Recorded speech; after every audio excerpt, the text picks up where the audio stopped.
Hello, welcome back to Football United TV. I'm your host, Matt King, and we're going to give you updates on transfer news. Yes, because there's so much going on in the media, talking about who's coming into the Premier League, who's going out, and we're going to give you a quick look into the media speculation. But before we do, can I ask you a massive favour? Just one massive favour. If you're new to the channel and you haven't already, please hit that subscribe button, share, like, do what you can. It means so much. Thank you very much, all those that have so far. Transfer news. Let's start off with Bruno Fernandes. Sporting Lisbon, Old Trafford bound. 60 million was the asking price in the summer, and Man United, as we talked about on the channel, were looking at him. But they didn't want to be swayed into giving Sporting that amount of money. Well, it turns out they still want the same amount of money, and Man United are willing to pay. Marcos Rojo might be exchanged in that deal. We're not too sure what's going on. There's add-ons, etc. after a certain amount of years. So it's, it's still in the air whether it's definitely signed, sealed, delivered, but it looks like it's going to happen. Sporting Lisbon director has also threatened that he might want to use Bruno Fernandes in the upcoming game this Friday against Benfica, obviously local derby in Lisbon. So will Man United want to get it done before then, or will they let him have that one more game? Will it be done afterwards? We've still got 3 weeks left. If you look at the stats for Bruno Fernandes, you'll see it's remarkable, really. The amount of goals he gets and assists is incredible, really. And I know a lot of people saying, well, it's only the Portuguese Premier League, it's a farmers league, really. To be fair, I think it's a really good league. I've seen him personally play for Sporting Lisbon back in 2017. I thought he was an amazing player. I didn't quite think that anyone like Man United would be picking him up, but, there you go. And Man United have got a good history of getting players out from Sporting Lisbon. Obviously, Marcos Rojo, Cristiano Ronaldo, to think of people. So, yeah, I think it's going to be a very good deal for us. Yeah, it might turn out to be a flop. He might not adjust himself into the Premier League. It's a different pace. But at the end of the day, he is still playing for Portugal, international player. He's still proven, and he scored 5 goals in 5 games in the Europa League this season, which is, I think, pretty much better than any other player in our team. So that looks like it could be on the cards, pretty much.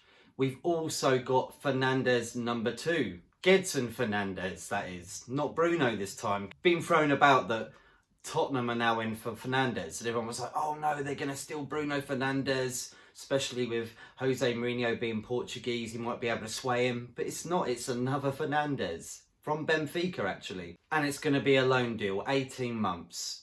A lot of clubs have been after him. West Ham was so close to signing him. Tottenham came in with a bid, and it was a better price than what West Ham were going to pay. And to be fair, I think he'd prefer to play Champions League football and in a team, no offence to West Ham, because I like your club, but you're not better than Tottenham at the moment. There's no doubt about that. That's Mourinho's first signing for Tottenham. Is it going to be a good one or not? He, again, has been looked at by a lot of clubs. Even Real Madrid, Barcelona were tapping him up a little bit. Man United were tapping him up a little bit. So well done to Tottenham on that one, and well done to Man United. It's still not signed, sealed, delivered, but it looks 99% done for both of them. Arsenal also in talks with Bayern Munich for Jerome Boateng. But there's an unfortunate twist coming in with this, because AC Milan are also offering him a contract. And AC Milan, they seem to be getting a few good players in at the moment. And I know Zlatan Ibrahimovic is about 37, 38 years old. Can he do anything for them? Who knows? They're out for Jesse Lingard as well, apparently. And he's just got a new agent. Mino Raiola, we all know him. The agent for Paul Pogba. The agent for Matthijs de Ligt, who Juventus bought from Ajax last summer.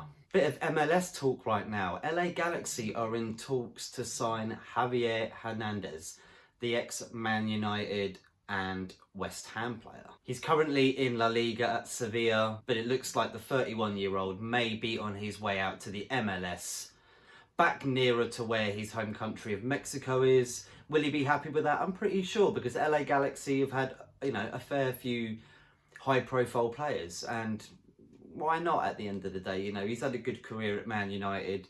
Didn't do too great at West Ham. Bagged him a few good goals, to be fair, but yeah, I know. He was one of my favourites actually at Man United, you know, like he just goal poacher. We get all sorts of goals. I remember that first goal he scored for Man United where it kind of come off his knee, hit him in the head and then went in, like a weird one. But just always managed to score goals in like the weirdest positions. Chelsea news now. Olivier Giroud looks like he could be on his way out to Inter Milan. Obviously only a couple of points behind Juventus in Serie A. They could use with the reinforcements. He hasn't been played a lot by Lampard this season, obviously because Tammy Abraham is the guy up front now for them. And with the European Championships coming up this summer, I think he'll want to seal a place in the French national side. So he needs more game time. So I think for him, personally, I think he'd want to go and get some game time, try and get into the team because, you know, he's not getting any younger, is he, as well? And I don't think he's going to be pipped ahead of Tammy Abraham anytime soon. Another bit coming out of Tottenham, this one out, Eriksen could be going to Inter Milan too. Apparently accepted a deal between club and player, but he's holding out because obviously if he doesn't pick anybody in January, this summer he'll get a bigger salary from clubs if he's out of contract completely. He could be going somewhere else, but he's agreed a deal with Inter Milan, and I tell you, it looks like Inter Milan are looking like they want to win this Serie A. If you look at it about 3 or 4 years ago, Inter Milan were like nowhere, struggling to get into the Europa League. And I think that, you know, in the next couple of years, they're going to be back to where they were. And I think AC Milan will be too, to be fair. Also, Barcelona have made Mauricio Pochettino their top managerial target, despite the ex-Spurs boss vowing never to work for them. He has said before, yeah, he wouldn't manage Barcelona because of, obviously, Espanyol, the local rival. But, you know, it's an attractive club. And pushing all of that aside, why wouldn't you? Maybe because also Borussia Dortmund are interested in getting Pochettino too. He would fit Dortmund's structure. They like playing attacking, pressing football, and their formation at the moment is pretty much the same as what he had at Tottenham when he was doing very, very well. And I don't know if anybody watched the game last night where Man City hammered Aston Villa. Unfortunate for you, Aston Villa, but yeah, just battered. Absolutely battered. And Aguero scoring a hat-trick, and he's now got 12 hat-tricks in the Premier League, which is a new time record, and he's overtaken Thierry Henry. He's the highest scoring foreign player in the Premier League, so congratulations to you, Aguero. Can you reach Alan Shearer? Who knows? You apparently sent out a warning, but you know, you haven't got that many more years left, and he did play around 200 extra games than you, so I still think better record really on par, but let's see. So yeah, I don't know if you was watching that game last night. The cameras went over into the crowd, and there was ex-Liverpool goalkeeper Pepe Reina sitting in the crowd. Why would that be? It looks to me like Aston Villa are trying to sign him as, obviously, to replace Tom Heaton because he is out injured for quite a while. Not a bad keeper really, was very well for Liverpool, hasn't done so great since leaving, but for Aston Villa it's worth a shot because got so many injuries at the moment, and some of the players that you bought just ain't up to scratch. Probably need a new striker as well because Wesley's out, but you know, I think you could do it. Jack Grealish is having an amazing season, slumped back into the relegation battle again, unlucky to Aston Villa. Sorry to say, Bills. But I think you'll bounce back. Why not, eh? Why not? It's Aston Villa. I don't think you'll get relegated. So tomorrow, Tuesday and Wednesday, we have FA Cup replays happening. Let's just give you a quick look at who's playing. On Tuesday, Blackpool versus Reading, Coventry City versus Bristol Rovers, Newcastle United versus Rochdale, Shrewsbury Town versus Bristol City, Tranmere Rovers versus Watford, Tottenham Hotspur versus Middlesbrough, and on Wednesday, Carlisle United versus Cardiff City, and the cracker, Man United versus Wolves. And just a quick mention about the other game yesterday was Bournemouth versus Watford, and Watford smashed them 3-0 at the Vitality Stadium. Amazing performance from Watford.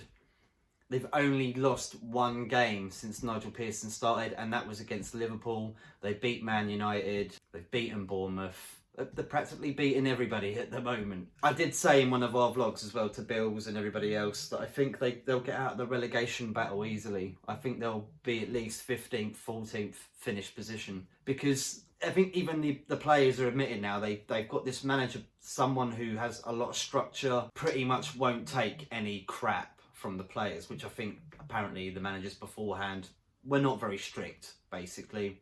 They needed someone like a father figure there, someone to sort of tell them what they're doing wrong and be a lot more strict with the players. You know, the club comes first, and that's the mentality of Nigel Pearson. Everybody knows that. Look at how he was with Leicester, strangling players on the floor, sometimes on the pitch side.